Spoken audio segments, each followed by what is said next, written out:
오늘 말씀은 로마서 12장 특별히 2절 시작하는 부분, 이 세대를 본받지 말고 이렇게 되어 있습니다. 그래서 이 세대를 본받지 말라, 이런 제목으로 함께 은혜를 나누기를 원합니다.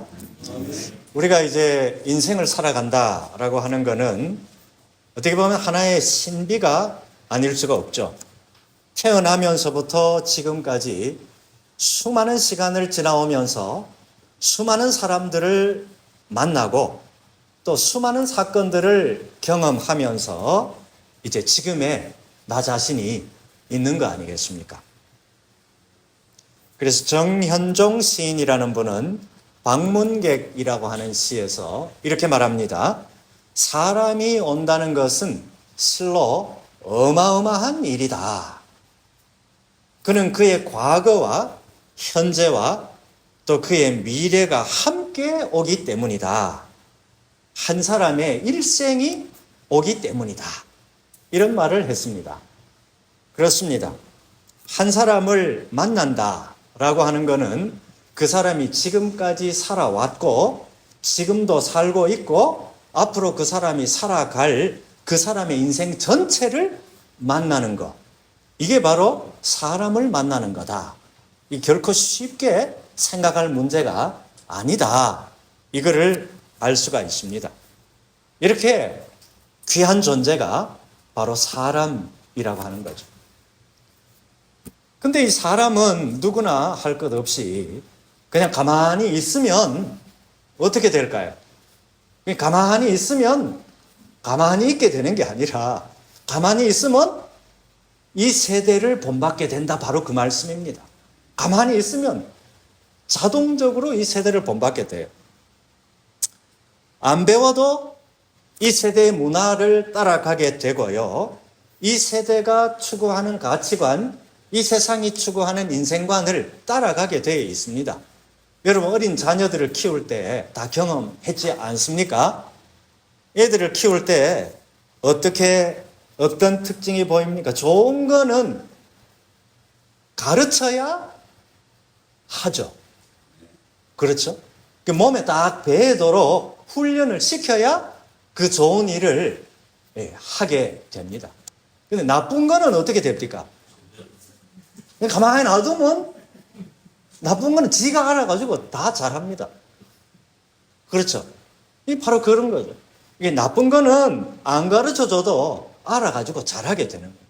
이게 왜 그럴까요? 사람은 원래 죄성을 갖고 태어나기 때문에 가만히 있으면 뭘 따라간다? 죄의 욕심을 따라가게 되어 있는 거죠. 그래서 오늘 2절에 보면 이 세대를 본받지 말고 이렇게 말씀하는 이유도 가만히 있으면 어떻게 된다고요? 이 세대를 본받게 되어 있기 때문에, 그래서 우리가 의도적으로 힘을 다하여서 어떻게 한다? 하나님의 말씀, 이거를 붙잡아야 된다. 바로 그 얘기입니다. 그래서 본문 2절에 이렇게 말씀하고 있죠.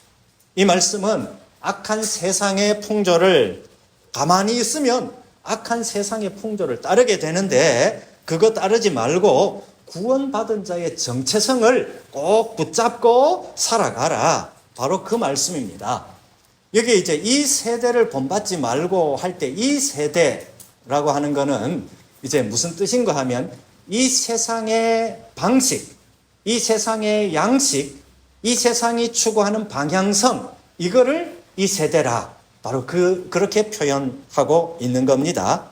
이거는 이 세상의 삶이 전부라고 믿고 이 세상에만 소망을 두고 살아가는 삶, 그거를 말하는데요. 그러니까 이 세상에만 전부 소망을 두고 살아가니까 이 천국에 대한 소망은 있다 없다? 없다. 바로 그런 얘기죠. 여러분, 세상에 많은 사람들은 이 세상에만 소망을 두고 살아갑니다. 사실 우리도 이 세상에 어느 정도의 소망이 있죠. 우리가 예수를 믿어도 이 세상에 어느 정도의 소망이 있습니다. 내일의 소망이 있잖아요. 그렇죠? 우리를 통해서 하나님이 이루시고자 하는 이런저런 크고 작은 뜻이 있고 여러 가지 계획이 있습니다. 그런 소망을 우리가 갖고 이 땅을 살아가기는 합니다. 그러나 우리는 이 세상에만 소망을 두고 살아가는 사람들이 아니라고 하는 얘기죠.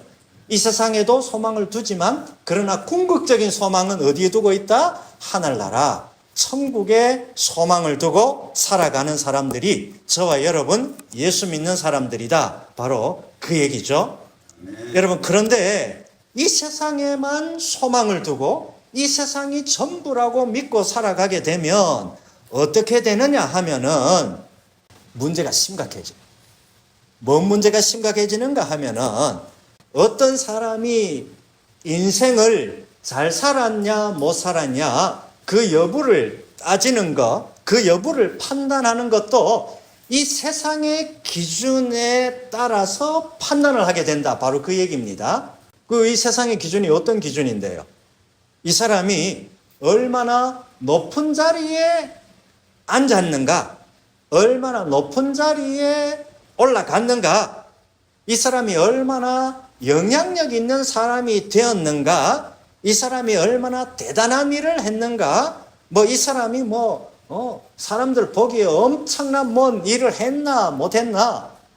여러분, 그런 기준이 한편으로는 귀하지만 예수 믿는 사람이나 안 믿는 사람이나 똑같은 기준이라면은 여러분, 이건 조금 문제가 있는 거 아니겠습니까? 예수 안 믿는 사람들도 다 그런 기준으로 사람을 판단을 해요.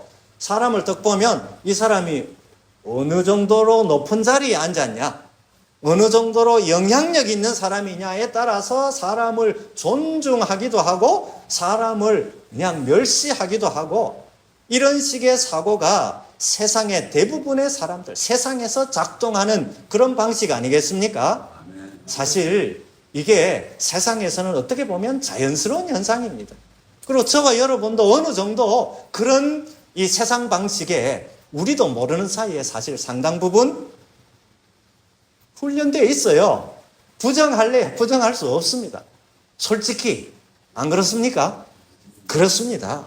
근데 오늘 본문은 뭐라고 말하는가 하면 이 세대를 본받지 말고 이렇게 말씀하고 있거든요.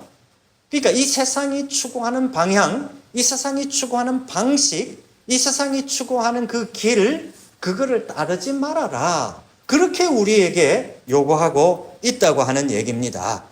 이 말씀은 보다 근본적인 질문을 해봐라. 그렇게 우리한테 요구하고 있는 겁니다. 그 근본 질문이 뭔데요? 근본적인 질문이 뭔데요? 네가 얼마나 높은 자리에 올라갔냐?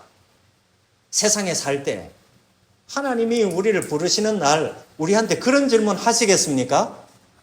우리 사람들끼리는 그런 질문을 해요. 그러니까 사람들 사이에서는 여러분 대접받으려면 뭐 해야 됩니까? 높은 자리에 올라가야 돼요.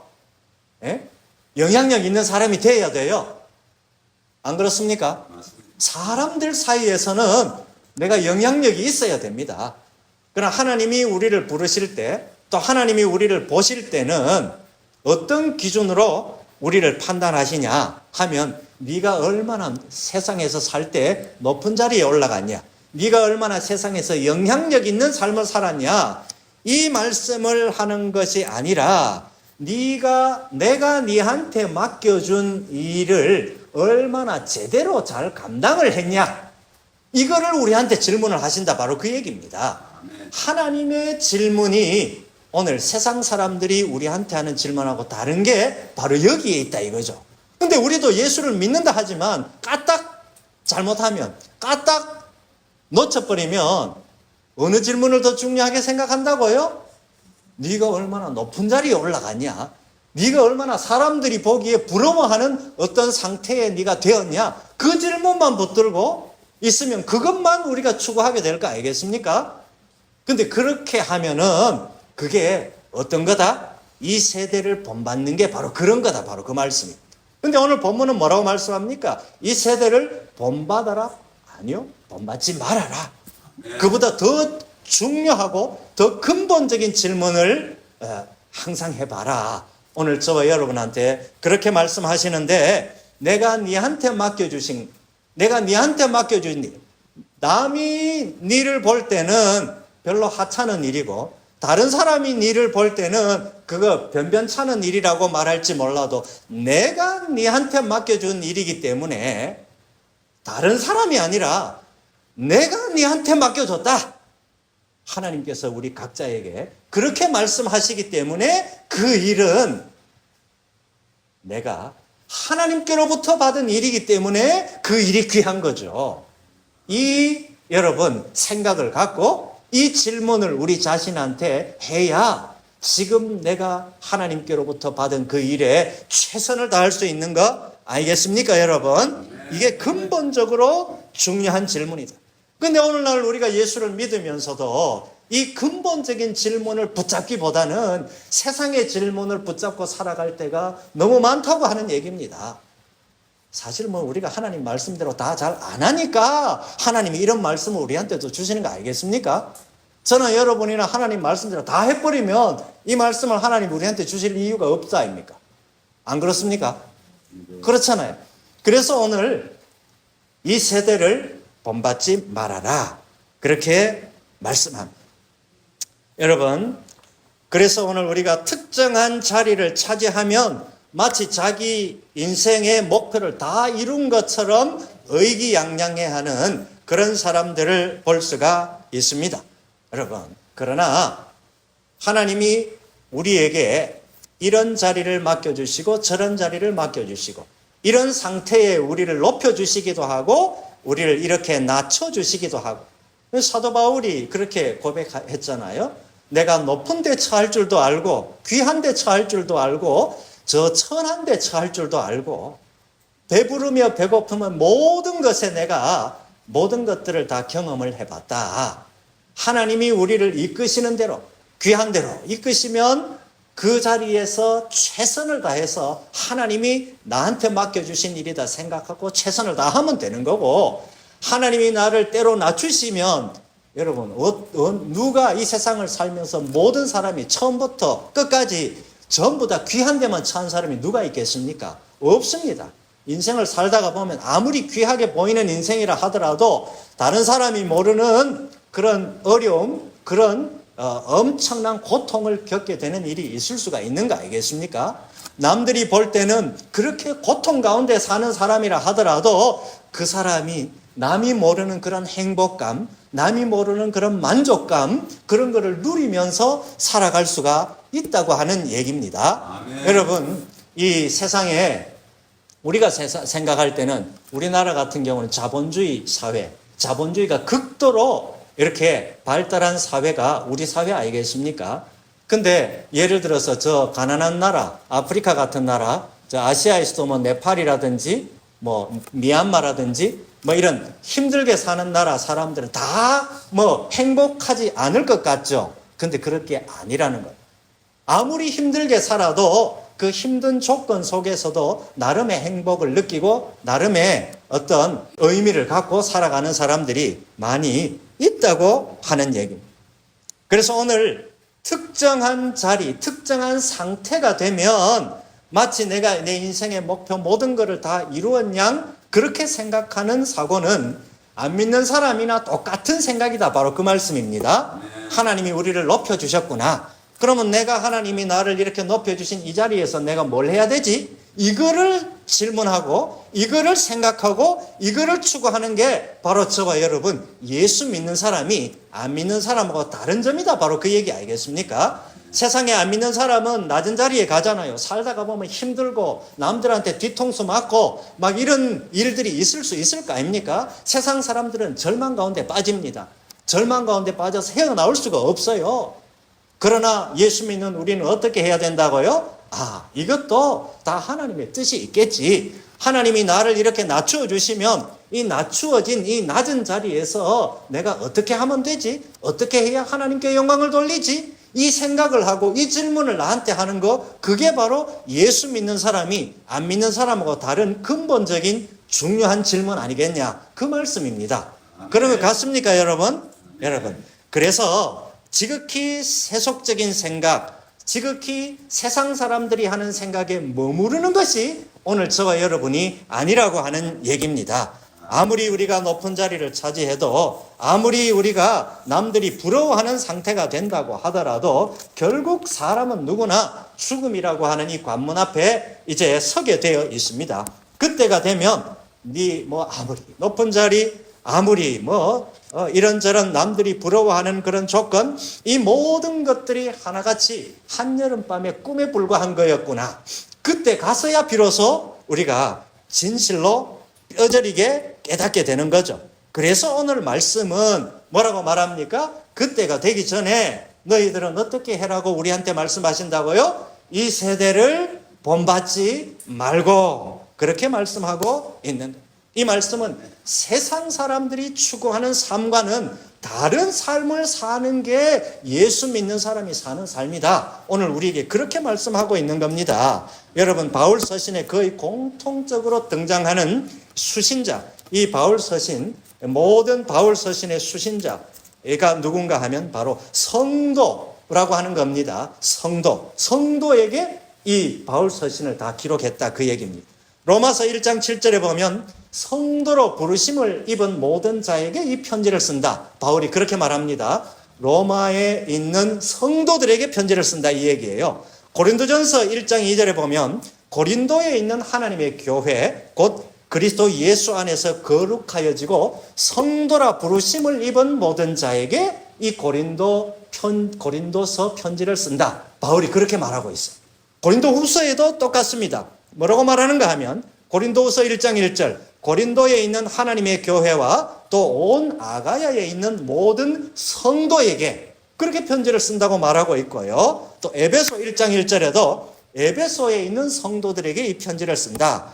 빌립보 1장 1절에도 빌립보에 사는 모든 성도에게 이 편지를 쓴다. 여러분, 이처럼 바울 서신은 전부가 다 이 편지를 받는 사람들이 누구라고요? 성도들에게 이 편지를 씁니다. 그래서 이 편지들은 원래 이 고린도 교회 사람들, 에베소 교회 사람들, 또 이 로마에 있는 교회에 있는 성도들에게 원래 전해졌던 편지인데, 오늘 이 시간에는 저와 여러분, 오늘 우리 주님 사랑교회 성도들에게 하나님께서 이 말씀을 오늘 우리에게 주신다. 바로 그 말씀입니다. 성도라 할 때 이 성이라고 하는 건 성스럽다, 거룩하다, 이 말 아닙니까? 그래서 예수 믿는 사람을 가리켜서 성도라고 부르는데요. 이 성도라는 단어는 다르다는 뜻이 있는데 세상 사람들과는 다른 사람들이다. 바로 그 얘기입니다. 아멘. 세상 사람하고 다른 사람. 그러니까 세상 사람들이 예수 믿는 나를 보고 니나 내나 뭐 별로 차이 없네, 이카면 제대로 된 성도라고요? 아니라 그 말입니다. 니는 내하고 뭐 좀 다른 게 있네? 이래야 제대로 된 성도다. 바로 그 얘기입니다. 여러분 안 믿는 친구 중에 여러분 보고 니나 내나 똑같네 이런 소리 들으십니까? 아니면 니는 내하고 뭐 좀 다르네? 이런 소리 들으십니까? 묻지 말라고요. 안 물을게요. 근데 분명한 거는 니는 내하고 안 믿는 내하고 뭔가 좀 다르네? 이런 얘기를 들어야 뭐라고요? 제대로 예수 믿는 사람이다. 바로 그 얘기예요. 성도의 원래의 뜻이 다른 사람이니까. 일반 사람들, 안 믿는 사람하고는 다른 사람들이니까. 그러니까 여러분, 우리가 다른 삶을 살도록 부름받은 사람이 누구다? 성도다. 이 말입니다. 이 교회라는 말에서도 이게 드러나는데요. 교회는 부름을 받았다, 이 뜻입니다. 그래서 교회는 세상에 수많은 사람들이 있는데 그 가운데서 특별히 하나님의 부름을 받은 사람들이 모인 모임을 교회라, 그렇게 말하는 겁니다. 근데 이거는 우리 믿는 사람은 다른 삶을 살도록 세상에서 부름을 받았기 때문에 이게 여러분, 그러면 우리가 세상에서 세상 사람들과 다른 삶을 살도록 교회라는 공동체로 우리가 부름을 받았기 때문에 이제는 세상에 나가면 안 된다, 세상하고는 이제 끊어야 된다, 세상 모든 거는 단절해야 된다. 여러분, 이렇게 생각할 수가 있습니다. 실제로 그렇게 생각하는 사람이 있어요. 사실 제가 신학교 갈 때가 언제입니까? 제가 신대원 갈 때가 1991년도인데 그때만 해도 신대원 딱 들어가니까 세상의 모든 거는 다 안 간대요. 영화관에도 안 가고 클래식 음악도 안 하고 자기가 즐기던 취미 이런 거 다 끊어버렸대. 왜 끊었냐 그러니까 그 전부 세상 거 아이가, 나는 오직 주님 뒤만 따라간다, 하면서 다 끊어버렸더라고요. 근데 한편으로는 야, 참 믿음이 대단하다 이런 생각이 들면서도 다른 한편으로는 그게 맞나 이런 생각도 한편으로 들어요. 여러분 어떻게 생각하세요? 왜 해야 됩니까? 여러분 오늘 이 교회라는 말, 성도라는 말은 세상하고는 완전히 다 끊어버리고 단절하고 이제는 예배당 안에서만 살아라 이런 뜻은 아닌 거죠. 그렇습니까? 그렇습니다. 하나님께 부름받은 우리는 다시금 우리가 어디로 나가야 돼요? 세상에 나가서 복음을 전파하고 하나님 나라 백성으로 여러분 우리가 살아가는 그런 사명을 또한 우리가 부름받았기 때문이죠. 그래서 우리는 세상 가운데 세상 사람들과 함께 살면서도 세상 사람들과는 어떻게? 다르게 살도록 부름받은 사람이 오늘 저와 여러분 예수 믿는 사람이다. 바로 그 얘기입니다. 자, 그렇다면 다르게 산다. 이건 구체적으로 어떻게 사는 거를 말합니까? 그거는 겉으로만 보면 다르다. 안 믿는 사람하고 우리가 다른 게 뭐가 있습니까? 안 믿는 사람은 오늘 주일같이 이렇게 오늘 비가 오네요. 비 오는 날은 어디 자기 좋아하는 가죠. 근데 우리는 시간 딱 되면 어디로 옵니까? 교회 예배당 와가지고 우리가 함께 모여서 하나님 앞에 예배 드리죠. 이게 다른 거 아닙니까? 그리고 우리가 매일매일 또 수시로 하나님의 말씀을 묵상하고 항상 하나님과 안테나를 열어놓고 하나님께 기도하고 하나님이 우리 삶을 내 삶을 오늘은 어떻게 인도하실까? 이 순간에는 어떻게 인도하실까? 이 지금 상황 가운데 빠져있는 나를 하나님이 어떻게 인도하실까? 이 상황 가운데서 하나님이 나한테 어떤 교훈을 해주실까? 내가 뭘 배우도록 하기 위해서 하나님이 나를 지금 이 상황 속에 넣어주셨을까? 이런 생각을 한다는 거 여러분 이게 겉으로 보면 예배당에 나오고 겉으로 보면 성경 읽고 겉으로 보면 기도하는 거 이런 게 예수 믿는 우리가 다른 모습입니다. 안 믿는 사람하고 다른 모습입니다. 여러분 그런데 우리가 다르게 산다라고 하는 거는 세상 사람들이 가는 길 세속의 욕망을 따라가지 않고 예수님의 뒤를 따라가는 삶, 성경적 가치를 따라가는 삶, 이게 바로 다르게 사는 모습이다. 바로 그 얘기입니다. 바로 그게 중요한 거예요. 내가 교회에 있든지, 여러분, 교회에 있으면서도, 예배당 안에 있으면서도 성경적 가치를 따라가지 않을 수가 있다. 이 얘기입니다, 여러분. 우리는 어떤 특정 장소에 우리가 가 있으면 그것 자체가 우리를 마치 거룩하게 만들어준다? 아닙니다, 여러분. 예배당 안에 있어도 우리는 하나님 보실 때에 참으로 참남하도다. 이런 말을 들을 수가 있어요. 여러분, 예수님 당시에 보십시오. 바리새인들과 서기관들 주일만 되면 회당에 가고 여러분 많은 사람들이 보는 앞에 시간만 되면 하루 3번 손을 높이 들고 사람들이 보는 앞에서 그렇게 거룩하게 기도하고 10의 1조 하나 절대 빠지지 않고 하나님 앞에 바치고 겉으로 보면 뭐 하나 나무랄 데가 없는 사람들이 바리새인들 아닙니까? 근데 그 사람들이 예수님 앞에 참으로 꾸중을 들었단 말이에요. 그렇잖아요. 도끼가 이미 나무 뿌리에 놓였다. 그렇게 말씀하잖아요. 여러분 겉으로 보면 모릅니다. 예배당에 왔다고 해서 예배당에 왔다는 사실 자체가 우리를 거룩하게 만들어주는 것이 아니라 우리가 아무리 남들이 볼 때는 거룩하지 않은 장소에 가 있다 하더라도 그 장소에서 내 마음이 어디를 향해 있냐, 하나님이 원하시는 일을 하고 있냐 아니냐, 이게 더 중요하다. 바로 그 말씀입니다. 여러분 이게 중요한 거예요. 실제로 그게 더 중요한 거 아닙니까? 근데 우리는 하나님을 보기보다는 뭘 더 봐요? 사람들이 나를 어떻게 볼까?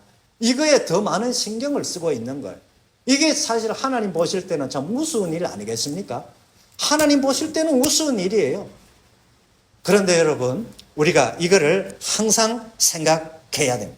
오늘 사도 바울이 지속적으로 우리한테 교훈하고 있는 것은 뭔가 하면, 교회는, 예수 믿는 우리는 세상에 순응하는, 세상에 따라가는 그런 삶을 살아서는 안 된다. 세상을 세상을 바꾸어 나가는 그런 삶을 살아야 된다. 바로 그 얘기를 하고 있는 겁니다. 물고기가 물결을 거슬러서 막 올라가듯이 우리 예수 믿는 사람은 그런 삶을 살아야 된다. 바로 그렇게 말씀하고 있는 거예요. 여러분 제가 잘 알고 있는 어떤 목사님 한 분이 있습니다. 이 목사님이 한 20여 년 전에 개척을 했어요. 경기도에 개척을 해서 한 성도 수가 한 300여 명 정도 되는 아주 아름다운 교회를 그렇게 사역을 하셨어요. 한 20년 이상이 됐습니다. 이제 한 나이가 한 65세 정도 됐어요. 앞으로 5년 정도 더 할 수 있어요.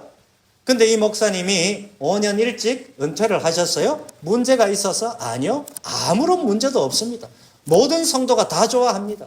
근데 이분이 은퇴를 하셨어요. 이분의 사모님은 또 대학의 교수님이에요. 먹고 사는데 전혀 지장 없는 분입니다. 아들 둘이 있는데 그 두 아들은 다 장가 잘 보냈습니다. 다 이제 따로 살림 차렸어요. 이제 뭐 그냥 노후가 돼서 목회 오래 했고 그렇게 했으니까 노후가 철저하게 잘 보장되어 있는 분입니다. 근데 이분이 이제 어떤 결단을 내렸는가 하면 인도네시아 선교사로 갔어요. 가셨어요. 그거 안 가도 돼요. 근데 가셨어요. 왜 갔을까요?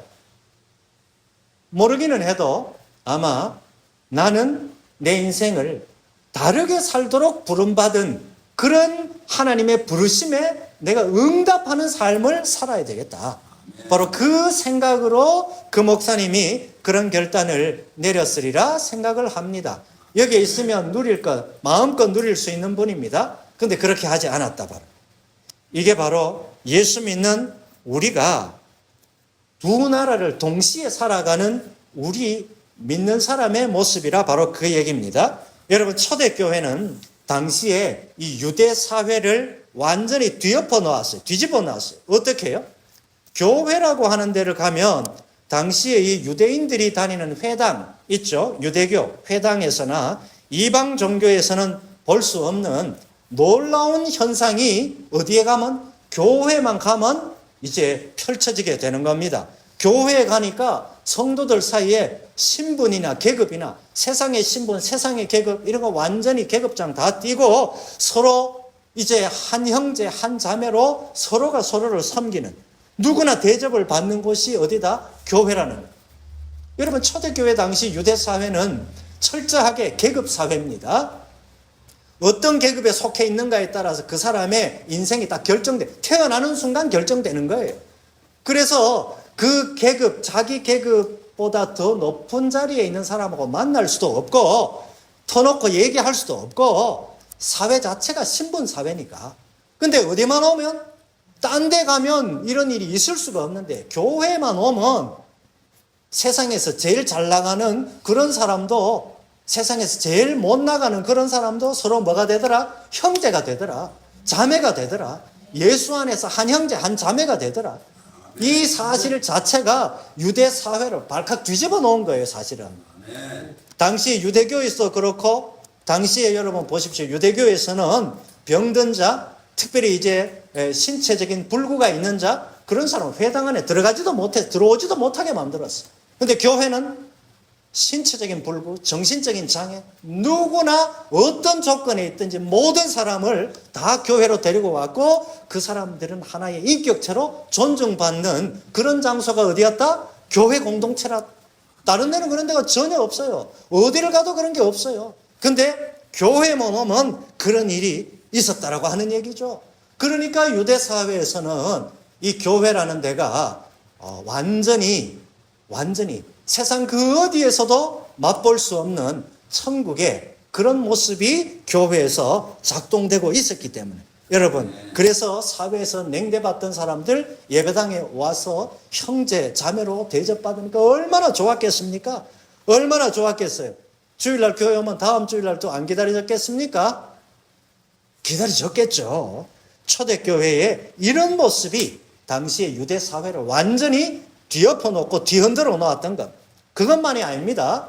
개인의 소유도 니꺼 내꺼 안 가리고 모두가 경제적으로 힘든 형제 자매들과 함께 나누었다. 근데 하나 중요한 게 있습니다. 자원해서 voluntarily, 그러니까 자발적으로 은혜 받은 대로. 이게 중요한 거예요. 이게 지금. 은혜 안 받은 사람한테 막 이렇게 강요해서 한 게 전혀 아니었다고 하는 얘기입니다. 이게 중요한 거예요. 자발적으로 자기가 은혜 받은 대로 자기의 조건대로 소위 이게 뭔가 하면 하나님의 경제 원리, 하나님의 경제윤리, 이게 예배당 안에서 그대로 작동이 되더라. 바로 그 얘기입니다. 예수 안에서 한 형제 자매, 오늘날 많은 교회에서 그래 얘기하지만요, 실제로 교회 안에 들어가 보면 말만 그렇다 뿐이지 실제로 예수 안에서 한 형제 한 자매, 교회 안에 계급이 없다고요? 계급이 있는 교회가 얼마나 많은지 모릅니다. 여러분 교회 조금 다니신 분들은 다 알지 않습니까? 근데 우리 주님 사랑교회는 교회 안에 계급이 없어. 그게 얼마나 감사한지 모릅니다. 교회다운 모습을 우리가 따라가는 거 아니겠습니까? 이 초대교회의 모습을 따라간다는 게 이 바로 이런 모습 아니겠습니까, 여러분? 이게 중요한 겁니다. 여러분, 오늘 우리가 이 세대를 본받지 않는다라고 하는 것은 이 세상 사람들과 함께 부대끼면서 살아가기는 하되 이 세상 사람들이 추구하는 세속적인 가치에 물들면 안 된다, 그 얘기죠. 하늘의 가치, 하나님 나라의 가치, 이거를 실천하면서 살아가는 삶, 이게 바로 이 세대를 본받지 않는 삶이다. 그거를 오늘 우리한테 말씀해 주고 있습니다. 고린도후서 6장 14절에 이런 말씀이 있습니다. 너희는 믿지 않는 자와 멍에를 함께 매지 말라, 이렇게 말씀합니다. 너희는 믿지 않는 자와 함께 멍에를 매지 말라. 이 말씀을 언뜻 들어보면, 문자적으로 생각해 보면 우리가 안 믿는 사람하고 함께 사귀지 말고 안 믿는 사람하고 함께 상종하지 말아라, 이런 말로 들릴 수가 있습니다. 그러나 이런 말씀은 그런 뜻이 아닙니다. 이 말씀은 불신자들이 갖고 있는 죄성, 불의, 이런 것들에 물들지 말아라, 바로 그 말씀. 불신자들이 갖고 있는 어떤 세속적인 욕망, 그 세속적인 욕망이 어떤 특별한 나쁜 거라고 하기보다는 어떤 이 세상이 전부라고 생각하는 그런 생각 말입니다. 이 세상 안 믿는 사람도 착한 일을 하는 사람이 많이 있기는 있습니다, 여러분. 안 믿는 사람이라고 해서 너무 무시하지 마시기 바랍니다. 예수를 안 믿어도 나름 윤리적으로 살고 나름 도덕적으로 살고 나름 남을 도와주면서 사는 사람들 많이 있습니다, 여러분. 그러나 안 믿는 사람들은 이 세상이 전부다라고 생각하고 사는 사람, 이 세상이 전부다라고 생각하는 그 생각, 그게 하나님 보실 때는 불이다, 바로 그 얘기입니다. 여러분, 그거에 물들지 말아라. 이 세상이 전부니까 이 세상에서 모든 것을 다 하려고 합니다. 이 세상 이후에 준비는 안 한다, 이 얘기입니다. 그래서 그게 바로 세속적인 욕망이라 우리가 그렇게 말하는 겁니다. 바울이, 여러분, 이런 권면을 하는 이런 권면을 하는데, 바울 서신을 통해서 이런 권면을 할 바울 당시에는 우리 기독교, 우리 교회가 세계적으로 지금처럼 전파된 게 아니죠. 그렇잖아요. 이스라엘의 조그마한 사람들, 조그마한 무리들이 믿는 아주 소종파, 작은 종교에 불과했습니다. 그 유대교와 이방 종교가 엄청나게 대세인 그런 상태에서 이 쓴 편지가 바로 오늘 우리가 읽는 로마서 비롯해서 여러 바울 서신들이다, 바로 그 얘기입니다. 유대 사회의 주류 종교가 유대교였고요, 다른 나라들이 주류로 믿는 이방 종교들, 이런 종교들이 거센 압박, 그 사람들이, 그런 종교들이 거세게 밀려오는 그런 상황 가운데서 바울이 오늘 예수 믿는 소수에 불과한 이런 사람들에게, 믿음의 사람들에게 이렇게 권면하고 강조하고 믿음을 끝까지 지키라고 말씀하신 게 바로 오늘 우리가 읽는 로마서요, 고린도전후서요, 바울 서신 전체라고 하는 말씀입니다. 그래서 초대교회 교인들은 다른 종교의 영향을 받아가지고 자칫 잘못하면 타락하기 쉬운 그런 환경 속에 있었다고 하는 얘기. 요즘하고는 전혀 상황이 다릅니다. 그래가지고 바울은 교회가 세상에 오염되면 안 된다, 세상에 순응하면 안 된다, 세상을 변혁해서 나가야 된다, 세상을 바꾸어서 나가야 된다, 그렇게 교훈하고 있습니다. 여러분, 지금요, 이 바울 서신 로마서를 받는, 바울로부터 로마서를 받는 바울 당시에 로마에 있는 교인들, 아주 오래전이잖아요. 2000년 전 아닙니까? 근데 이 사람들이 지금 살아서 오늘날 우리가 예배드리는 우리 기독교가, 교회가 이렇게 전 세계적으로 퍼져나가는 이런 자유롭게 예수를 믿는 이런 사회에 지금 살아서 돌아온다고 하면 그 사람들은 아마 뒤로 까무러칠 거예요. 까무러칠 거예요. 너무나도 좋은 환경이에요. 하나님 섬기기에 너무나도 귀한 환경이에요. 아이고, 우리도 초대교회가 아니라 2024년에 대한민국 경상남도 밀양에서 내가 태어났더라면 진짜 예수 더 잘 믿을 낀데 아마 그렇게 말하지 않았겠습니까? 안 그럴 거라고요? 분명히 그렇게 생각했을 거예요. 왜? 이때는 소수만이 믿는, 사회 절대 다수가 예수를 안 믿는 그런 사회였기 때문에. 여러분, 오늘날 사람들은 사람이 사람을 피하는 시대입니다. 그래서 그런지 몰라도 피서를 가는 것도 어디로 갑니까? 사람 없는 데로 갑니다. 그렇죠? 왜요? 사람과의 관계에서 받은 상처가 너무나도 크기 때문에. 여러분, 오늘날 우리나라의 반려동물 키우는 인구가 1200만 명이 넘는데요. 1200만 명이 넘어요. 개나 고양이나 뭐 이런 거 있잖아요. 반려동물. 1200만 명이 넘어요. 반려동물 키우는 것도 그 인구가 기하급수적으로 최근 들어서 그렇게 늘어나는 이유 중에 하나도 다 뭐 그런 건 아니지만 사람한테 질렸다. 사람보다는 동물은 그래도 정을 주면 주는 대로 돌아온다. 뭐 이런 신뢰가 있으니까. 그러니까 사람을 피하는 어떤 회피하는 이 시대의 하나의 문화현상이 아닌가. 그렇게도 생각해 볼 수가 있습니다. 여러분, 마태복음 17장에는 산상변화 장면이 나오는데 예수님께서 베드로, 야고보, 요한 데리고 산으로 올라가셨어요. 근데 거기에서 제자들 앞에서 예수님 모습이 변화됩니다. 얼굴이 해같이 빛나고 옷이 빛과 같이 희어졌습니다. 그때 제자들은 모세와 엘리야가 예수님하고 대화하는 장면을 보게 됩니다. 그때 베드로가 뭐라고 말하냐? 마태복음 17장 4절. 주여, 우리가 여기에 있는 것이 좋사오니 만일 주께서 원하시면 내가 여기서 초막 셋을 짓되 하나는 주님을 위하여, 하나는 모세를 위하여, 하나는 엘리야를 위하여 하리이다. 그러니까 예수님이 뭐라고 말합니까? 예수님이 말씀은 성경에 안 나옵니다. 그러나 거기에 거하시지 않고 내려옵니다. 산에서 내려오십니다. 뭔 얘기입니까? 그 산에서 아무리 은혜를 경험했다고 하더라도 그 산에 머물러서 그 산에 사는 게 하나님의 뜻이 아니다. 바로 그 얘기 아니겠습니까? 아무리 힘들고 어려워도, 아무리 사람들이 나를 괴롭혀도, 아무리 사람들하고 부대끼며 사는 것이 힘들어도 다시 세상으로 가야 된다. 다시 삶의 현장으로 가야 된다. 이거를 우리한테 말씀하시는 거 아니겠습니까? 아무리 힘들어도 하나님이 우리에게 맡겨주신 그 자리로 다시금 돌아가야 된다. 그거를 하나님께서 오늘 저와 여러분에게 말씀하시는, 이게 바로 예수 믿는 우리에게 주시는 하나님의 사명이다. 바로 그 얘기입니다. 다시 사람들 틈바구니 속으로 들어가야 된다. 바로 그. 근데 오늘 우리는 조그만 다툼이 있고 조그만 상처가 있으면 어디로 올라갑니까? 산 위로 올라갑니다. 산 위로 올라가서 어떻게 합니까? 그 다음에 안 내려올라 그래요. 왜? 사람들이 싫다 이거예요. 그러나 이것은 하나님의 뜻이 아니라는 겁니다. 너희는 이 세대를 본받지 말고, 이 말씀은 이 세상이라고 하는 물리적 공간을 떠나서 살아라. 그 말씀이 아니고 이 세상이 추구하는 세속적인 가치를 본받지 말아라. 바로 그 말씀입니다. 여러분, 성도로서 나는 지금 무엇을 추구하며 살아가고 있습니까?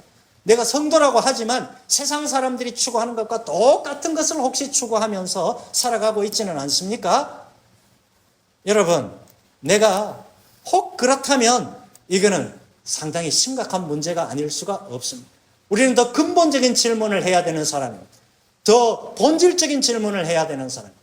혹시 우리도 모르는 사이에 예수의 힘을 빌려가지고, 하나님의 힘을 빌려가지고 세속적인 욕망을 추구하는 세상 사람과 똑같은 길을 걸어가는, 그렇게 하면서 내가 예수 믿는 걸로 착각하는 그런 인생이 잘못하면 될 수 있다. 바로 그 얘기입니다. 그래서 오늘 이 말씀은 이 세상을 본받지 말고 이 세대를 본받지 말아라, 우리에게 그렇게 말씀하고 있는 것입니다. 하나님 앞에 오늘 저와 여러분 우리 자신을 돌아보면서 예수의 가치, 복음의 가치를 추구함으로 하나님 보실 때 참으로 칭찬 듣는 그런 귀한 인생 살아가는 저와 여러분 모두가 되시기를 주님의 이름으로 축복합니다.